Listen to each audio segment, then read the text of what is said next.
আসসালামু আলাইকুম সবাইকে। আজকে আমরা অব্যয়ের একটি প্রকারভেদ সম্পর্কে জানার চেষ্টা করব।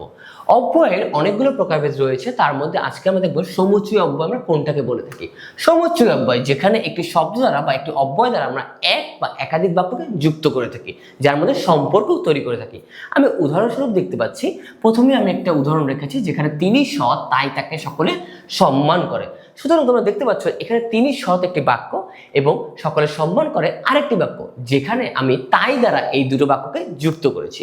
অন দ্য আদার হ্যান্ড আমরা দেখতে পারি যে সুফিয়ান অথবা রাকিব পড়াচ্ছেন, তার মানে হয় সুফিয়ান পড়াচ্ছেন নয়তো রাকিব পড়াচ্ছেন।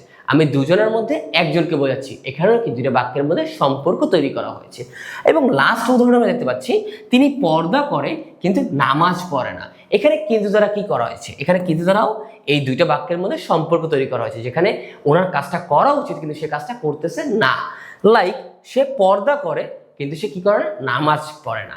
সুতরাং তোমরা কি বুঝতে পেরেছো, সমুচয়ী অব্যয় হচ্ছে সেই অব্যয় যেখানে আমি একটা শব্দ দ্বারা এ পাশের বাক্য এবং অপর পাশের বাক্যকে যুক্ত করছি। ধন্যবাদ।